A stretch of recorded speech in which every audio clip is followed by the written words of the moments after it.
একজন চাওয়ালা যদি দেশের প্রধানমন্ত্রী হতে পারে তাহলে আমি কেন পারবো না?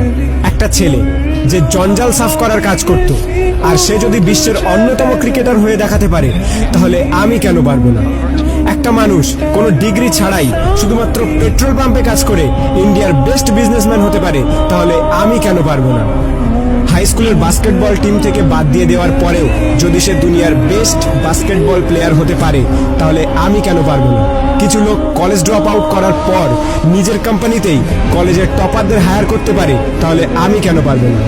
এক ব্যক্তি যাকে নিউজ পেপার কোম্পানি চাকরি থেকে বাদ দিয়ে দেয় কারণ তার মধ্যে নাকি ক্রিয়েটিভিটি কম ছিল, আইডিয়া কম ছিল, সেই ব্যক্তি যদি পরে মিকি মাউসের মতো ক্যারেক্টার ক্রিয়েট করতে পারে তাহলে আমি কেন পারবো না? একটা মানুষ যার গার্লফ্রেন্ড তার সাথে ব্রেকআপ করে নেয় এবং তাকে সমস্ত সোশ্যাল সাইট থেকে ব্লক করে দেয়, কিন্তু সেই ব্যক্তি পরে দুনিয়ার সব থেকে বড় সোশ্যাল নেটওয়ার্কিং সাইট ফেসবুক বানিয়ে দিতে পারে তাহলে আমি কেন পারবো না? এক ব্যক্তি 999 বার ফেল হওয়ার পরেও হার না মেনে 1000 বারের মাথায় বাল্ব আবিষ্কার করতে পারে তাহলে আমি কেন পারবো না? দুবার বিজনেসে ফেল হওয়ার পরে ডিপ্রেশনে গিয়ে পরপর 8 বার ইলেকশনে হেরে গিয়ে 9 বারের মাথায় আমেরিকার প্রেসিডেন্ট হতে পারে তাহলে আমি কেন পারবো না? এক ব্যক্তি যাকে নিজের কোম্পানি থেকে তাড়িয়ে দেওয়ার পরেও যদি অ্যাপেলের মতো কোম্পানি গড়ে তুলতে পারে তাহলে আমি কেন পারবো না?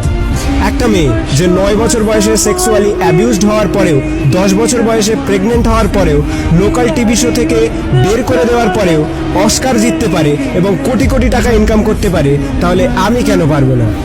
একটা জবলেস মেয়ে যার স্বামী তাকে ডিভোর্স দিয়ে দেয় এবং 3 বছরের বাচ্চাটিকে মানুষ করার দায়িত্ব তার উপরে চলে আসে, ডিপ্রেশনে যাওয়ার পরেও ওয়ার্ল্ডের সব থেকে বিখ্যাত নোভেল সিরিজ অর্থাৎ হ্যারি পটার লিখে ফেলে, যার ফলে সে কোটি কোটি টাকা ইনকাম করছে, তার একদিনের ইনকামে একটি ল্যাম্বরগিনি কেনা যাবে।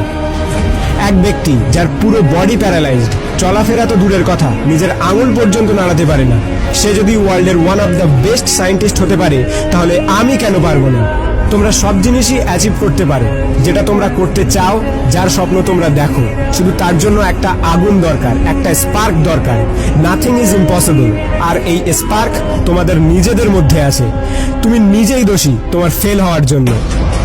এখন তুমি যেখানে আছো সেটা তোমার অতীতের কর্মের ফল, এবং কাল তুমি কোথায় পৌঁছাবে সেটা তোমার আজকের কর্মের ফল হবে। আমার তরফ থেকে সবাইকে অল দ্য বেস্ট। যদি ভিডিওটি ভালো লাগে তাহলে লাইক করো, শেয়ার করো, আর তোমার মতামত কমেন্ট করে জানাও। আর যদি প্রথমবার আমার ভয়েস শুনে থাকো তাহলে প্লিজ চ্যানেলটিকে সাবস্ক্রাইব করো আর পজিটিভিটি দিয়ে নিজেকে ঘিরে রাখো প্লিজ।